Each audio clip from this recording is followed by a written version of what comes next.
ನಮಸ್ಕಾರ, ಎಲ್ಲರಿಗೂ ಕನ್ನಡತಿ ಅಡುಗೆ ಚಾನಲ್ಗೆ ಸ್ವಾಗತ. ಗೋಧಿ ಹಿಟ್ಟು ಪುಟಾಣಿ ಅಥವಾ ಹುರ್ಗಡ್ಲೆಯಿಂದ ಒಂದು ಟೇಸ್ಟಿಯಾಗಿರುವಂಥ ರೆಸಿಪಿಯನ್ನು ಮಾಡೋಣ್ರಿ.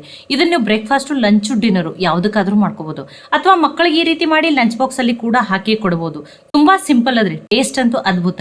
ಇಡ್ಲಿ, ದೋಸೆ, ಉಪ್ಪಿಟ್ಟು, ಅವಲಕ್ಕಿ, ಪೂರಿ ತಿಂದು ಬೇಜಾರಾಗಿತ್ತಂದ್ರೆ ಈ ರೆಸಿಪಿಯನ್ನು ಖಂಡಿತನೂ ಟ್ರೈ ಮಾಡಿರಿ. ಎಲ್ಲರಿಗೂ ತುಂಬಾ ಇಷ್ಟ ಆಗ್ತದೆ. ಮನೆಯಲ್ಲಿರುವ ಬೇಸಿಕ್ ಸಾಮಗ್ರಿಗಳನ್ನ ಬಳಸಿ ಮಾಡ್ತಾ ಇದ್ದೀನಿ. ಹಂಗಿತ್ತಂದ್ರೆ ಇದನ್ನ ಹೆಂಗೆ ಮಾಡೋದು ಅಂತ ಹೇಳಿ ನೋಡ್ಕೊಂಬರೋಣ ಬರ್ರಿ.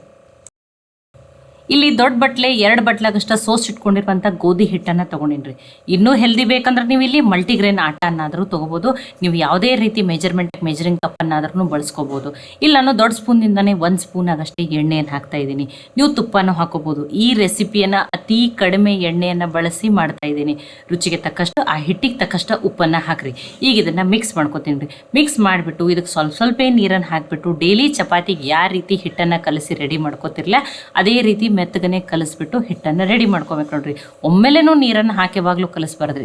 ಸ್ವಲ್ಪ ನೀರನ್ನು ಹಾಕಿಬಿಟ್ಟು ಹಿಟ್ಟನ್ನು ಚೆಂದಾಗಿ ಬಿದ್ದು ನೀವು ಏನು ಮಾಡ್ಬೇಕ್ರಿ, ನಾದಬೇಕು ನೋಡ್ರಿ.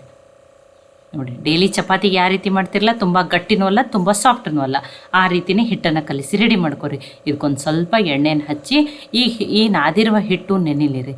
ಇದನ್ನೇನು ಮಾಡ್ತಾ ಇದ್ದೀನಿ, ಮುಚ್ಚಿ ಅನ್ಕತಕ್ಕ 10 ನಿಮಿಷ ಸೈಡಿಗೆ ಇಡ್ತೀನಿ ರೀ. ಹಿಟ್ಟು ಅನ್ಕತಕ್ಕ ಏನಾಗ್ತದೆ, ನೆನೀತದೆ ನೋಡಿ. ಕಾಟನ್ ಬಟ್ಟೆಯಿಂದ ಇದನ್ನ ಏನು ಮಾಡ್ತಾ ಇದ್ದೀನಿ, ಕವರ್ ಮಾಡಿ ಸೈಡಿಗೆ ಇಡ್ತೀನಿ. ಮಿಕ್ಸಿ ಜಾರ್ಗೆ ನಾನಿಲ್ಲಿ 1 ಬಟ್ಲಾಗಷ್ಟು ಪುಟಾಣಿ ಅಥವಾ ಹುರುಗಡ್ಲೆಯನ್ನು ಹಾಕ್ತಾ ಇದ್ದೀನಿ ರೀ. ಈಗ ಇದನ್ನು ಫೈನಾಗಿ ಪೌಡ್ರ್ ಮಾಡ್ಕೊತೀನಿ ರೀ. ಪುಟಾಣಿ ಅಥವಾ ಹುರುಗಡ್ಲೆನೂ ಆರೋಗ್ಯಕ್ಕೆ ತುಂಬ ಒಳ್ಳೇದ್ರಿ, ತುಂಬ ಪ್ರೋಟೀನ್ ರಿಚ್ ಇರುವಂಥದ್ದು. ನೋಡಿ, ಫೈನ್ ಪೌಡ್ರ್ ಮಾಡ್ಕೊಂಡಿದ್ದೀನಿ. ಇದನ್ನು ಏನು ಮಾಡ್ತೀನಿ, ಇದನ್ನು ಸೈಡಿಗೆ ಇಡ್ತೀನಿ. ಇದನ್ನು ಆಮೇಲೆ ಯೂಸ್ ಮಾಡ್ತೀನಿ. ಇಲ್ಲಿ 3 ಸಣ್ಣ ಈರುಳ್ಳಿಯನ್ನು ಸಿಪ್ಪೆಯನ್ನು ತೆಗೆದುಬಿಟ್ಟು ತೊಗೊಂಡಿನಿ ರೀ. ಈಗ ಇದನ್ನು ತೆಳುವಾಗಿನೇ ಕಟ್ ಮಾಡಿಬಿಟ್ಟು ತೊಗೋಬೇಕು ನೋಡ್ರಿ. ನೋಡಿ, ನೀವೀಗ ಈರುಳ್ಳಿ ಬೋಂಡ ಅಥವಾ ಪಕೋಡ ಮಾಡ್ಕೋತಿರ್ಲ, ಉದ್ದುದ್ದು ತೆಳುವಾಗಿ ಕಟ್ ಮಾಡ್ಕೊಂಡಿರ್ತಿರ್ಲ, ಅದರಲ್ಲೇನೆ ಅಷ್ಟು ತೆಳುವಾಗಿನೇ ಕಟ್ ಮಾಡ್ಕೊರಿ. ಇಲ್ಲಾಂದ್ರೆ ಚಿಪ್ಸ್ ಹೆರಿಸೋದಿರ್ತದಲ್ಲ, ನೀವು ಅದರಲ್ಲೇನು ಏನು ಮಾಡ್ಕೋಬೋದು, ಹೆರಚ್ಬಿಟ್ಟು ತೊಗೋಬೋದು ನೋಡ್ರಿ. ನಾನು ನಿಮಗೆ ತೋರಿಸ್ತೀನಿ ಎಷ್ಟು ಒಂಚೂರುನ ದಪ್ಪ ಕಟ್ ಮಾಡ್ಕೊಬೇಡ್ರಿ.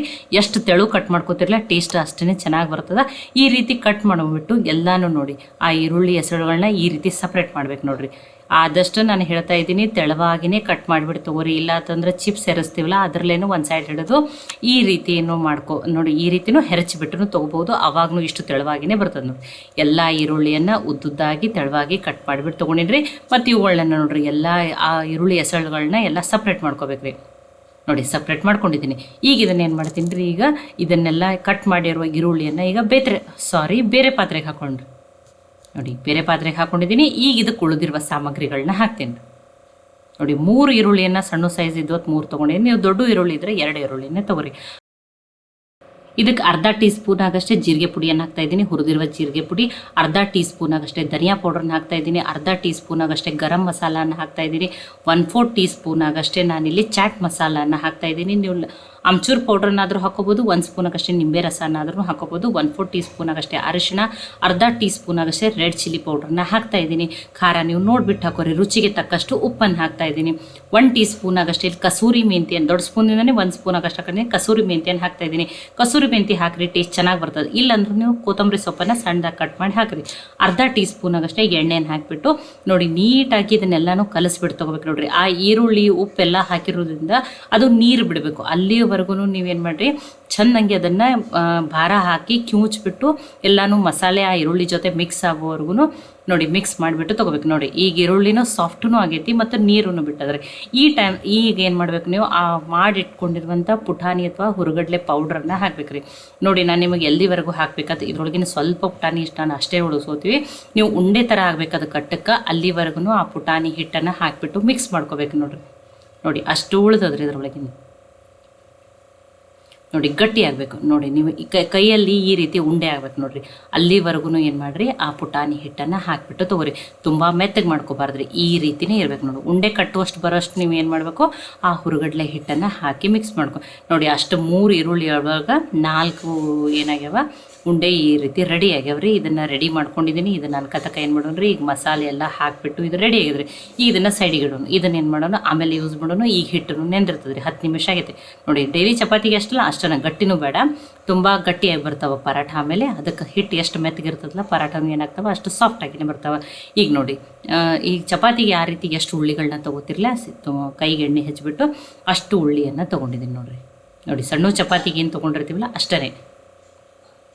ಈಗ ನೋಡ್ರಿ ನಾವು ಹೋಳಿಗೆಗೆ ಏನು ಯಾವ ರೀತಿ ತುಂಬ್ಕೋತೀವಲ್ಲ ಅಥವಾ ಮೋದಕ ಮಾಡೋ ಮುಂದೆ ಯಾವ ರೀತಿ ಮಾಡ್ತೀವಲ್ಲ, ಈಗ ಹೋಳಿಗೆ ಮಾಡೋ ಮುಂದೂ ಈ ರೀತಿ ಹೂರ್ಣನ ಹಾಕ್ತಿರ್ತೀವಲ್ಲ ಅದೇ ರೀತಿಯೇ ಮಾಡ್ಕೋಬೇಕು ನೋಡ್ರಿ.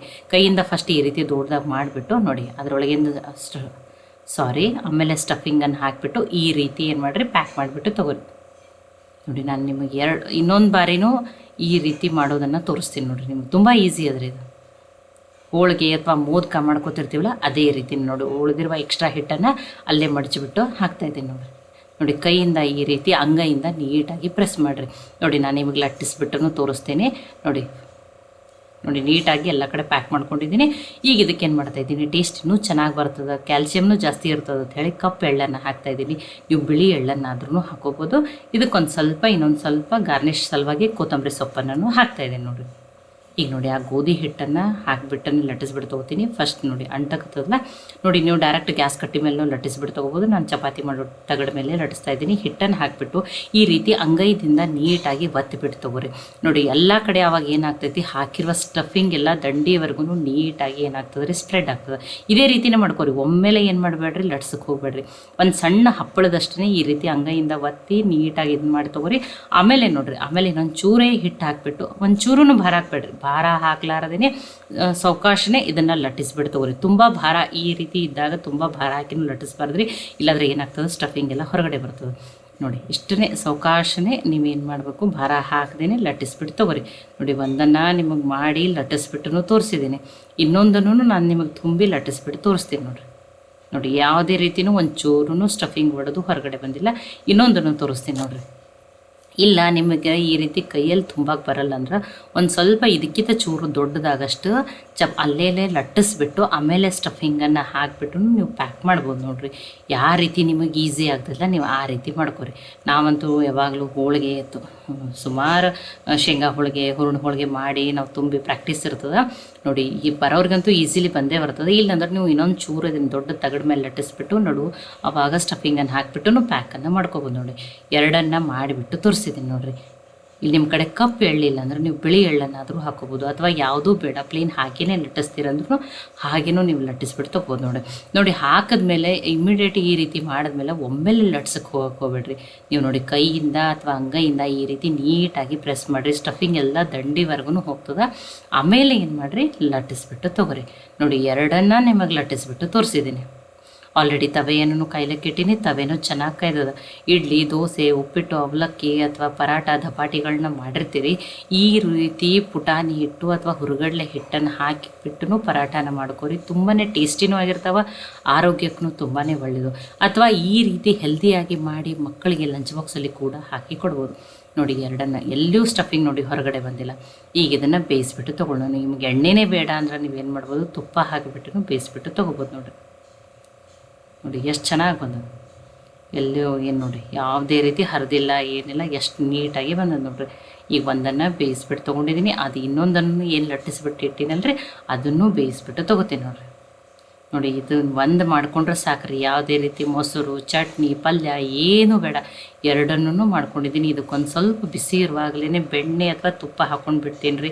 ತುಂಬಾ ಟೇಸ್ಟಿಯಾಗಿರ್ತದೆ. ಇಲ್ಲ ಮಕ್ಕಳಿಗೆ ಲಂಚ್ ಬಾಕ್ಸಿಗೆ ಮಾಡ್ತಿದ್ರಂದ್ರೆ ನೀವು ಇದನ್ನು ಸಾಸ್ ಜೊತೆನೂ ಏನು ಮಾಡ್ಬೋದು, ಮಕ್ಕಳಿಗೆ ಸರ್ವ್ ಮಾಡ್ಬೋದು ನೋಡಿ. ಈ ರೀತಿ ಬಿಸಿ ಇರುವಾಗಲೇ ತುಪ್ಪನ ಸ್ಪ್ರೆಡ್ ಮಾಡಿರಿ, ತುಂಬಾ ಟೇಸ್ಟಿಯಾಗಿರ್ತದೆ ನೋಡಿ. ಎಷ್ಟು ಚೆನ್ನಾಗಿ ಬಂದವು ನೋಡಿರಿ ಈ ಈರುಳ್ಳಿ ಪರಾಟ. ನಾನು ನಿಮಗೆ ನೋಡಿ ಆ ಸ್ಟಫಿಂಗ್ನು ದಂಡೆವರೆಗೂ ತುಂಬಾ ಸಾಫ್ಟೂ ಅದಾವೆ, ಟೇಸ್ಟಿನೂ ಅದಾವೆ. ಯಾವುದೇ ರೀತಿ ಹೇಳಿನಲ್ಲ ಪಲ್ಯ, ಚಟ್ನಿ, ಮೊಸರು ಏನು ಬೇಡ, ಬಿಸಿ ಬಿಸಿ ಹಾಗೇ ತಿನ್ಬೋದು ನೋಡಿರಿ.